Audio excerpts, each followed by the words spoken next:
Bueno, hoy vamos a estar resolviendo la práctica 2, que es la práctica de factores específicos y modelo de Hertzsche-Ohlin. Mi idea, para que esto no sea tan pesado, es resolverlo, o sea, dividir esta clase en 3 videos diferentes, en donde en el primer video voy a estar resolviendo el caso 1, en el segundo el caso 2 y en el tercero vamos a estar comentando el modelo de Hertzsche-Ohlin. Bien, entonces vamos a empezar con el caso 1, que es el comercio de Chile con el resto del mundo.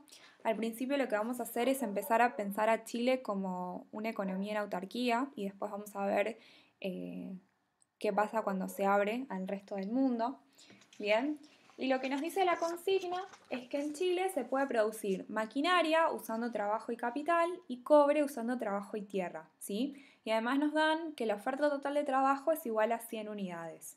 Es decir, que si lo pensamos en términos del modelo de factores específicos, nosotros podemos decir que la producción de maquinaria va a tener como factor específico el capital y la producción de cobre va a tener como factor específico la tierra. Y el trabajo va a ser móvil entre los dos sectores, ¿sí? Va a haber trabajadores que pueden tanto trabajar en el sector de cobre o eventualmente podrían también trabajar en el sector de maquinarias, ¿bien? Entonces, la primera parte, la parte A, lo que nos dice es que tenemos que graficar la frontera de posibilidades de producción a partir de graficar las funciones de producción de los dos bienes, ¿sí? de la maquinaria y del cobre. Y para ello, en vez de darnos una función matemática, lo que hace es darnos los números, cosa de que nosotros podemos deducir qué forma va a tener. Nosotros sabemos por un supuesto que seguramente charlaron en la clase teórica, es que el modelo de factores específicos supone rendimientos decrecientes a escala. Eso significa que si mantenemos un factor fijo, un factor constante y vamos aumentando la cantidad de otro factor, a medida que va aumentando la cantidad de ese factor, la producción también aumenta. Pero en el extremo, la producción cada vez va a aumentar en una tasa cada vez menor. Bien, o sea que si yo duplico la producción con rendimientos decrecientes a escala, si yo duplico los factores, la producción no va a duplicar, va menos que duplicar. Bien, esa es como la esencia. Si alguien tiene dudas o no se acuerda qué implicaban los rendimientos decrecientes a escala, los invito a leer el libro de Varian Intermedio, que es bastante sencillo y ahí se explica bastante bien cómo es el tema de funciones con rendimientos decrecientes a escala. ¿Sí? Entonces, algo que también posiblemente hayan charlado es que la existencia de estos rendimientos decrecientes a escala va a determinar la forma de la frontera de posibilidades de producción. Si volvemos un modelo para atrás y vemos el modelo ricardiano tenía un factor específico y había rendimientos constantes a escala. Es decir, vos duplicabas el trabajo, duplicabas la producción. Eso hacía que la frontera de posibilidades de producción tuviera una forma recta, ¿sí? Fuera una recta. Ahora, con rendimientos decrecientes, la forma de la frontera de posibilidades de producción va a cambiar, ¿sí? Entonces, a partir de estos valores que nos da el ejercicio, yo lo que hice es armar un gráfico que es este que ven ustedes acá en pantalla, que es bastante similar al que aparece en el libro de Krugman, ¿bien? Entonces, en el primer cuadrante, lo que nosotros vamos a ver es la relación entre la cantidad producida de maquinaria y la cantidad producida de cobre. En el segundo cuadrante nosotros vamos a representar la función de producción del sector maquinarias, en donde en el eje X voy a tener la cantidad de trabajo, que el máximo va a ser 100, ¿sí? Porque eso es un dato del ejercicio. Y en el cuarto cuadrante, quizás de manera de espejo, voy a representar la función de producción del sector de cobre, de nuevo en el eje X, que en este caso está como un poco invertido, vendría a estar la cantidad de trabajo, y en el eje Y, va a estar la cantidad de cobre, Entonces, básicamente yo lo que hago es, a partir de los datos que me dan, voy construyendo esta frontera de posibilidades de producción, ¿sí? Después, en este tercer cuadrante, yo lo que hago es hacer una línea recta que une la cantidad de trabajo destinado para el sector de maquinarias con la cantidad de trabajo destinado para el sector de cobre. ¿Por qué hago esto? Bueno, básicamente porque yo estoy suponiendo pleno empleo de factores, es decir, que no puede haber trabajadores que no estén trabajando. Bien, entonces, supónganse, si yo decido destinar 10 personas a la producción de maquinarias, eso significa necesariamente, si yo me extiendo para abajo, que voy a tener que dedicar 90 personas para la producción de cobre. Bien, entonces lo que está representando esta línea acá es justamente eso. Entonces, en primer lugar, construyo las dos funciones de producción. Y a partir de los datos obtenidos en la función de producción, yo voy a poder deducir la forma de la FPP a partir de proyectar puntos, ¿sí? Por ejemplo, vamos al caso más extremo, que es que yo estoy destinando la totalidad de mi fuerza de trabajo, o sea, los 100 trabajadores con los que tengo, los destino a la producción de maquinarias. Entonces, si yo hago eso, yo voy a producir 100 cantidades de maquinaria, ¿sí? Por un dato que me provee el ejercicio. Entonces, si yo proyecto eso, voy a producir acá, ¿sí? 100 cantidades de maquinarias y ese va a ser mi primer punto de la frontera de posibilidades de producción. Bien, vayamos al otro extremo, al caso donde yo estoy destinando la totalidad de mi fuerza de trabajo a la producción de cobre, ¿sí? De nuevo, por dato del ejercicio, yo voy a producir 100 unidades de cobre, que si yo lo proyecto hacia el primer cuadrante, voy a obtener también otro punto más de la frontera de posibilidades de producción, ¿sí? Los dos puntos extremos.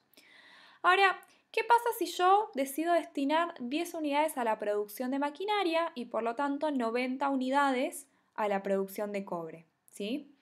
Si yo proyecto estos dos puntos, voy a obtener este que está acá, este azul que aparece acá en pantalla. Bien, entonces de esa manera, haciendo un proceso iterativo de proyecciones, yo voy a poder deducir la forma de la frontera de posibilidades de producción, que como ya les anticipé, va a tener una forma distinta a la del modelo ricardiano. En este caso, lo que nosotros estamos viendo es que la FPP tiene una forma cóncava hacia el origen, ¿sí? De nuevo, esto se debe justamente a suponer rendimientos decrecientes a escala. Bien. Entonces, esto sería todo lo que nos pide hacer el punto A del ejercicio 1. Vamos a pasar ahora al punto B. Y en el punto B también nos dan una tabla de datos que es la que aparece acá en pantalla, en donde en esta tabla lo que nosotros tenemos son las productividades marginales del trabajo para el sector de maquinarias y para el sector de cobre. Y lo que nos pide es determinar el salario y el trabajo asignado a cada sector en equilibrio, así como también la producción de cada sector, sabiendo que las curvas de productividad marginal corresponden a estos datos que están acá en la tabla, ¿no? Y además nos dan un dato adicional que es los precios relativos, ¿sí? Nos están dando el precio relativo de la maquinaria en términos de cobre. Nos dice que eso es un medio. Este dato es clave porque si no nos dieran este dato no podríamos resolver nada, ¿sí?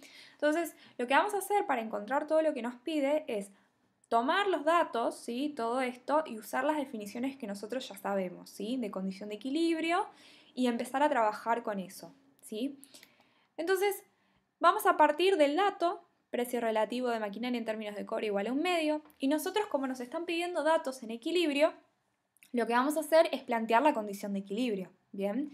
Entonces, la condición de equilibrio va a ser la igualación de salarios, ¿ok? ¿Y por qué es igualación de salarios? Bueno, básicamente porque si yo soy un trabajador que trabaja en el sector de cobre y percibo que en el sector de maquinarias nos están pagando más, mi incentivo va a ser pasarme al sector de maquinarias, ¿bien? No voy a querer quedarme trabajando en un sector donde me pagan menos. ¿Por qué puedo hacer eso? Porque el factor trabajo es móvil entre sectores, ¿bien? Entonces, a partir de esta condición de equilibrio que implica la igualación de salarios, yo la desarrollo un poquito más y digo que, bueno, el salario en el sector de cobre va a ser igual al precio del cobre multiplicado por la productividad marginal del trabajo en el sector de cobre y lo mismo hago para el sector de maquinarias. Entonces tengo esta expresión que ustedes ven acá en pantalla y que les estoy señalando. Lo que hago ahora es elaborar un poquito más. Hago algunos cálculos algebraicos, paso particularmente el precio del cobre dividiendo, la productividad marginal de trabajo en el sector de maquinarias también dividiendo y obtengo esta expresión. De esta expresión yo ya conozco el precio relativo, ¿no? Es igual a un medio. Eso significa que el cociente de productividades marginales va a tener que ser igual a un medio, ¿sí? Entonces, a partir de eso, yo vuelvo para atrás, voy a volver para atrás a la tabla y observo lo siguiente. Si yo destino 70 unidades de trabajo a la producción de cobre, voy a tener una productividad marginal del trabajo en el sector de cobre de igual a 5, ¿sí? Ahora, si yo destino también por pleno empleo las 30 unidades de trabajo que me sobran a la producción de maquinaria, yo voy a obtener una productividad marginal en el sector de maquinaria de 10, ¿sí? Entonces, si yo hago el cociente de 5 y 10, voy a obtener un medio, ¿sí? Entonces, esas son las productividades marginales que cumplen con la condición de equilibrio, ¿sí? Entonces vuelvo para adelante. En consecuencia, yo voy a poder decir que voy a destinar 70 trabajadores a la producción de cobre y 30 trabajadores a la producción de maquinarias, ¿bien? A partir de ahí, yo puedo deducir que el salario de equilibrio va a ser igual a 10. ¿Cómo me doy cuenta? Bueno, porque tengo los precios relativos y básicamente reemplazo en la ecuación original y obtengo que el salario de equilibrio es igual a 10. ¿Sí? Si yo pongo 10, es la única manera donde se me cumple la condición de equilibrio. ¿Sí? Perdón. Entonces, si nosotros queremos pensar esto de manera gráfica, lo podemos ver de esta manera. Este gráfico que yo les estoy mostrando acá en pantalla está totalmente a escala, ¿sí? Lo grafiqué siendo lo más precisa posible. Entonces, lo primero que podemos ver es que la curva del mercado de trabajo en el sector de cobre tiene mucha más pendiente que la curva del mercado de trabajo en el sector de maquinarias. Y eso se debe básicamente al dato de los precios relativos, ¿sí? Como los precios relativos, el precio relativo de la maquinaria en términos de cobre es igual a un medio, también podría pensarse que el precio del cobre es el doble que el precio de la maquinaria. Bien, por eso tiene el doble de pendiente, ¿sí? Y nosotros podemos ver que el punto en donde se igualan es este punto rojo que está acá. Esa va a ser el equilibrio de la economía en autarquía, en donde voy a tener 70 trabajadores en la producción de cobre y 30 trabajadores en la producción de maquinaria. Y el precio, el salario de equilibrio va a ser igual a 10. Bien. Ahora también nos pedía la producción. Bueno, la producción es muy fácil darse cuenta. Lo que tienen que hacer es remitirse a la tabla del punto A, donde te dice cuánta producción de maquinaria y cuánta producción de cobre se produce dado la cantidad de trabajadores y los empleados. Entonces, por ejemplo, nosotros habíamos dicho que en la producción de maquinaria íbamos a estar destinando 30 trabajadores. Entonces, si yo utilizo 30 trabajadores en la producción de maquinaria, voy a producir 48,6. Bien. Por el otro lado, si yo destino 70 trabajadores a la producción de cobre, voy a estar produciendo 86,7. ¿Sí? Entonces, salario de equilibrio va a ser 10, 70 trabajadores en cobre, 30 trabajadores en maquinaria, producción de equilibrio va a ser 48,6 para maquinaria y 86,7 para cobre. Bien, y con eso también respondemos todo lo que nos estaba pidiendo el punto B. Bien, pasemos ahora al C. El C lo que nos propone es un shock de demanda relativa. ¿Sí? Ahora ya podemos pensar a Chile como abierto al comercio internacional con el resto del mundo. Y nos dice, bueno, la gran demanda de componentes electrónicos, de los cuales el cobre es uno de los principales insumos, impulsa un incremento de la demanda relativa de cobre, ¿sí? Describe y grafique los efectos de este cambio en el mercado internacional sobre el precio relativo del cobre y sobre el equilibrio inicial en el mercado interno chileno. Salarios, distribución de trabajo entre sectores, oferta relativa, bienestar de los propietarios de los factores específicos. ¿Bien? Entonces, mi recomendación es que siempre que ustedes les den un shock del modelo de factores específicos, comiéncense fijando qué pasa en el mercado interno, ¿sí? En el mercado de trabajo, porque eso después nos va a ser mucho más fácil para evaluar cómo va a ser el bienestar de los terratenientes y de los capitalistas. ¿Bien? Entonces, hagamos eso. Decimos, tenemos un shock en la demanda relativa del cobre. Eso impulsa el precio del cobre. ¿Sí? Y el precio de las maquinarias a priori se mantiene igual porque no tenemos información al respecto. ¿Sí? Entonces, este aumento en el precio del cobre lo que hace es que la curva de salarios de cobre se desplace, ¿sí? Aumente. Entonces pasa de esta curva negra a la roja, ¿sí? Que está a la derecha. Entonces, partíamos de la situación de equilibrio inicial pre-shock. Pasa el shock, aumenta el precio del cobre. Entonces, el salario en el sector de cobre, en una primera aproximación, como en el momento inmediato, pasa a estar en el punto J. ¿Sí? Entonces, ¿qué pasa? Los tipos de maquinaria, los trabajadores que estaban en el sector de maquinaria van a decir, che, mirá, a los de cobre ahora les empezaron a pagar mejor. Entonces, lo lógico, porque el individuo es racional, es, bueno, me paso a trabajar el sector de cobre, por eso me van a pagar más. Ahora, ¿qué pasa? A medida que va aumentando la cantidad de trabajadores en el sector de cobre, la productividad marginal del trabajo en el sector cobre va a ir disminuyendo, ¿sí? Por este supuesto que habíamos hecho de rendimientos decrecientes. Bien, entonces como la productividad del factor del trabajo en el sector cobre disminuye porque ahora el trabajo es relativamente abundante, eso va a hacer que haya un corrimiento sobre la curva roja que haga que nosotros pasemos de este equilibrio transitorio en el punto J al equilibrio final en el punto E2. Bien, entonces finalmente el salario de equilibrio en realidad va a estar dado por este equilibrio E2. Bien. En realidad, el punto J, para ser sumamente estrictos, no es un equilibrio, es un punto de transición hasta que la economía eventualmente ajuste y por productividades marginales se llegue a la igualación de salarios, ¿sí? Una vez que nosotros llegamos a este punto E2, ya no va a haber incentivos a moverse de un lado para el otro porque en ambos sectores se va a estar pagando el mismo salario, ¿sí? O sea que, ¿qué podemos decir para los trabajadores? Bueno, en términos de salario nominal, este aumentó, ¿sí? Porque antes teníamos un salario nominal más bajo. Ahora, en términos reales, no está claro qué puede pasar, porque si bien aumentó el salario nominal, también aumentó el precio del cobre, ¿sí? Entonces, digamos que en términos reales, el trabajador va a estar teniendo un efecto medio ambiguo, ¿no? Que va a estar condicionado a sus preferencias y cómo éste arme su canasta de consumo.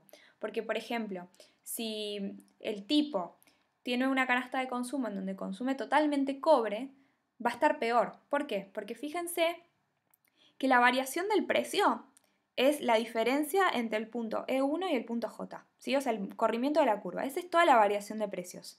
Pero la variación de salarios es mucho menor, ¿sí? La variación del salario nominal es la variación, la distancia en altura del punto E1 al punto E2, ¿sí? O sea, el tipo le están aumentando el salario nominal, pero mucho más aumentó el precio del cobre. Entonces, una persona que solamente consume cobre va a estar peor. Por el otro lado, una persona que solamente consume maquinarias va a estar mejor, ¿sí? Porque aumentó su salario nominal, no aumentó el precio de las maquinarias, entonces ahora puede comprar más maquinarias. En términos reales está mejor, ¿sí?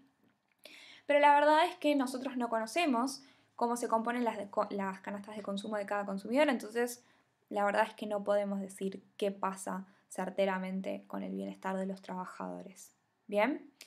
Entonces, lo que podemos decir, sí, es que aumentó el salario nominal y que aumentó la cantidad de trabajadores en el sector de cobre y disminuyó la cantidad de trabajadores en el sector de maquinarias. Entonces, teniendo eso en mente, pasemos a ver qué pasa con el bienestar de las otras personas. ¿Sí? Por un lado tenemos los terratenientes, que son los dueños del factor específico utilizado en la producción de cobre. ¿Sí? Entonces, ellos lo que van a percibir es lo siguiente. Aumentas el precio del cobre por este shock de demanda relativa. Eso hace que aumente la cantidad de trabajadores en el sector cobre por lo que ya vimos. Pero como ahora la cantidad de trabajadores es relativamente abundante, la productividad marginal del trabajo en el sector cobre va a disminuir y por efecto inverso va a aumentar la productividad marginal de la tierra en el sector cobre. ¿Por qué pasa esto? Bueno, imagínense que tenemos al terrateniente que no sé, tiene 30 hectáreas y tiene en esas 30 hectáreas trabajando 70 personas. ¿Bien? Entonces se produce una cierta cantidad. Si yo traigo muchas personas a trabajar sobre la misma cantidad de tierra, porque yo no aumenté mi cantidad de hectáreas, entonces voy a tener un montón de personas operando la misma máquina y por ahí entorpecen el trabajo y es como que, digamos, se arma un lío, ¿no? Con muchas personas trabajando sobre la misma cantidad de tierra. Entonces, en ese sentido, nosotros podemos decir que la productividad marginal del trabajo decrece, ¿sí? Porque cada trabajador que yo voy agregando cada vez me aporta menos, porque no tengo más tierra sobre la que puede trabajar. Entonces, si yo tuviera la buena suerte de poder adquirir un poquito más de tierra, entonces esa tierra me va a significar un aumento en la productividad enorme, ¿sí? Porque ahora voy a poder destinar todos esos trabajadores que los tengo aglomerados trabajando en mis parcelas a estas nuevas parcelas de tierra, ¿sí? Entonces, esa es la razón, por ahí intuitiva, de por qué hay una relación inversa entre la productividad marginal del trabajo y la productividad marginal de la tierra. Siempre que que disminuya la productividad marginal del trabajo, vamos a asumir que va a aumentar la productividad marginal de la tierra, ¿sí? Y algo parecido va a estar después pasando con el capital. Entonces, vamos a ver un poco qué es lo que está pasando, ¿sí? Para ver qué pasa con la renta. Por un lado, yo sé que la productividad marginal de la tierra, por lo que yo ya les acabo de explicar, está aumentando. Por el otro lado, gracias al shock de demanda relativa, aumenta el precio del cobre. Entonces, esta ecuación que ustedes ven acá es la definición de renta real del terrateniente, ¿sí? Entonces, para que se mantenga esta igualdad, si esto aumenta y esto aumenta, lo que tiene que pasar con la renta nominal del terrateniente es que tiene que aumentar muchísimo más, ¿sí? Eso significa que el terrateniente va a ser el que sale mejor parado a partir de este shock de demanda relativa, ¿sí? A él le conviene, o sea, le vino bárbaro todo lo que pasó porque aumentó su renta nominal un montón. Veamos qué pasa con el capitalista, ¿no? Porque debido al aumento de precios en el sector de cobre, la cantidad de trabajadores en el sector de maquinaria disminuyó, ¿sí? Como hay menos trabajadores en el sector de maquinaria, cada trabajador es más productivo marginalmente, ¿sí? O sea que la productividad marginal del trabajo en el sector de maquinarias aumenta. Pero lo que pasa ahora es que tengo pocos trabajadores y tengo muchas máquinas, ¿sí? O sea, y tengo muchas máquinas que no las estoy pudiendo usar porque tengo pocos trabajadores. Si yo sigo agregando máquinas, nadie las va a poder operar y eso la verdad que no me aporta mucho. Entonces, yo voy a decir que un aumento de la productividad marginal del trabajo en el sector de maquinarias va a estar acompañado de una disminución en la productividad marginal del capital en el sector de maquinarias. De nuevo, se verifica esta relación inversa entre productividad marginal del factor móvil y productividad marginal del factor específico que yo les había comentado antes. Entonces, vamos a ver la fórmula de la renta real para ver qué pasa con la renta del capitalista. Ya habíamos dicho que la productividad marginal del capital disminuye. Bien, pero no teníamos información acerca de qué pasaba con el precio de las maquinarias. Entonces vamos a suponer que se mantiene constante. Como esto disminuye y esto no cambia, lo que tiene que pasar es que la renta del capitalista tiene que disminuir para mantener la igualdad. Eso significa que en este caso, con este shock de demanda relativa, el que va a estar peor va a ser el capitalista, ¿bien? Porque va a estar disminuyendo la renta. Entonces, si nosotros hacemos como un resumen de todo lo que ocurrió, vamos a decir que el que mayor variación tuvo en su renta es el terrateniente, o sea que él estaría mejor. Después, esta variación en la renta, además, nosotros sabemos, por lo que ya les comenté antes, que tiene que ser mayor a la variación de precios en el sector de cobre. Bien, además, por lo que habíamos visto en el gráfico del mercado de trabajo, la variación en el precio del cobre es mayor a la variación en el salario nominal. Esta variación positiva en el salario nominal es mayor a la variación del precio de las maquinarias, que en este caso es cero, porque no sabemos si varió. Asumimos que no varió, ¿sí? Y además, esta variación de cero, esta variación nula en el precio de las maquinarias, al mismo tiempo es mayor a la variación en la renta del capitalista, que directamente disminuyó, ¿sí? Está teniendo una variación negativa, por justamente todo esto que ya habíamos charlado, ¿sí? Entonces este sería como el resumen de lo que pasa tras este shock de demanda relativa. Siempre que ustedes hagan un ejercicio, mi recomendación es que al final pongan un cuadrito así como para que vean, más que nada para que ustedes chequen que hayan hecho todo bien, ¿sí? O sea, siempre tiene que darse más o menos este fenómeno. Bien, entonces, esto por parte de lo que pasa con el bienestar. Entonces, lo que vamos a decir es que el terrateniente está mejor, el capitalista está peor y con los trabajadores vamos a tener un efecto ambiguo. Bien, veamos ahora qué pasa en términos de consumo y con la frontera de posibilidades de producción, ¿sí? O sea, este cambio en la demanda relativa está generando un cambio en los precios relativos, ¿no? Eso hace que la pendiente de la restricción de precios sea mucho más inclinada. Eso hace que vos ahora puedas acceder a una nueva curva de indiferencia, a una nueva nivel de utilidad que es superior, que te permite a vos consumir en este punto C, ¿sí? O sea, sin duda los individuos con la apertura comercial en general van a estar mejor, porque siempre que ellos acceden a una curva de indiferencia superior, implica necesariamente que están mejor, ¿sí? Ahora, lo que está pasando acá es que quizás ellos van a consumir un poco menos de cobre, por como me quedó graficado, no necesariamente puede verse así, y van a consumir mucho más de maquinaria, ¿sí? O sea, ellos al acceder, gracias a este shock de demanda relativa, ellos van a poder acceder a nuevos niveles de consumo, ¿sí? Veamos qué pasa en el mercado internacional. Bueno, básicamente esta extensión de demanda relativa implica un aumento en los términos de intercambio, ¿sí? Por eso es lo que estamos viendo acá, que yo les decía que también aumentaba el precio del cobre, justamente por este aumento en los términos de intercambio, ¿sí? O sea que ahora se va a producir relativamente más cobre que maquinaria, ¿sí? Y eso es algo que también nosotros lo vamos a poder ver volviendo para atrás, en la frontera de posibilidades de producción, ¿no? Porque ahora la economía chilena va a estar produciendo en el punto B, pero va a estar consumiendo en el punto C, ¿no? Eso también viene asociado un poco a la posibilidad de que cuando vos te abrís al comercio, vos podés disociar tus decisiones de producción de tus decisiones de consumo, ¿sí?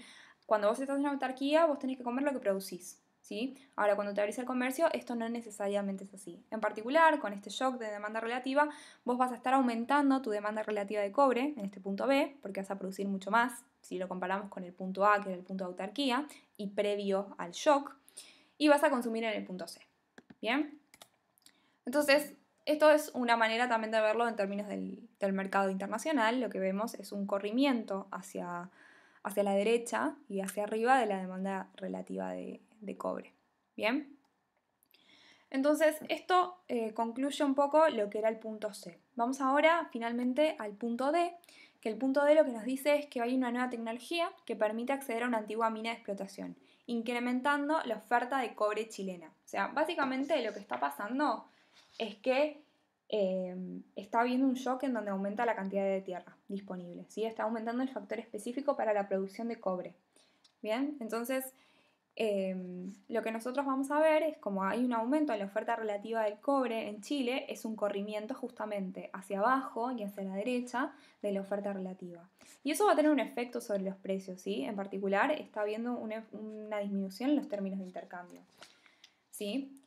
Entonces, veamos un poco qué pasa con el bienestar de los dueños de los factores, ¿sí? En particular, nosotros en una primera aproximación, ¿sí? Antes de pensarlo en términos del mercado internacional, a priori no hay cambio en los precios, ¿sí? A priori, después sí se modifican los términos de intercambio. Pero en principio lo que está pasando es que hay un aumento en la cantidad del factor específico de la producción de cobre, ¿sí? Como ahora aumentó la tierra, esta tierra es relativamente menos productiva, ¿sí? Entonces lo que podemos evidenciar es que hay una disminución en la productividad marginal de la tierra en el sector de cobre.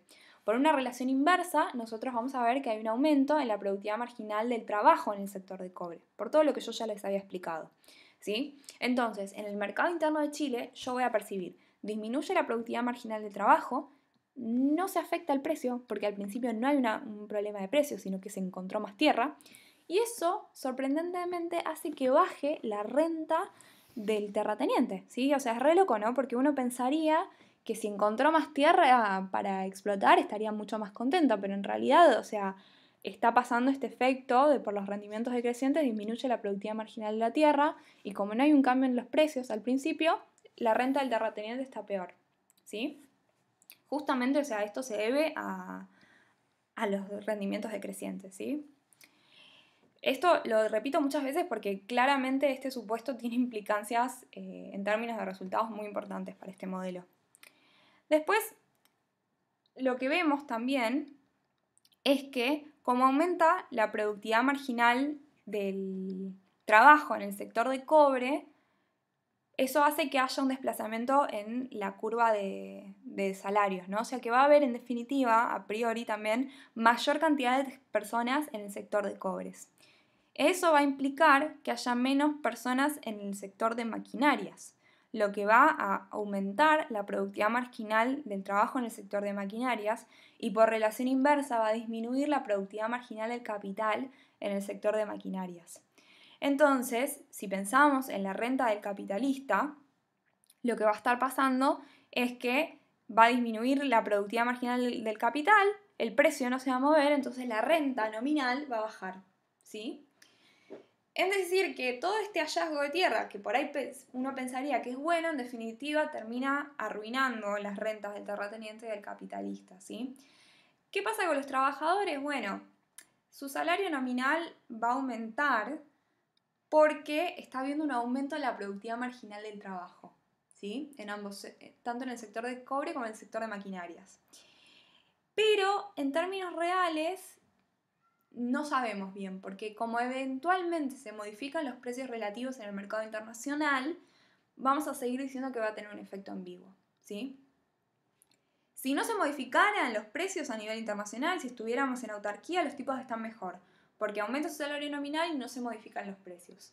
Pero al estar en el mercado internacional y que bajen los términos de intercambio, eso va a implicar eventualmente una modificación de precios, como un shock de segunda, digamos, de segunda línea, ¿no? Bueno, y acá terminamos entonces la primera parte del video. Ya en la segunda vamos a estar metiéndonos en el caso 2, que es el comercio entre Chile y Vietnam.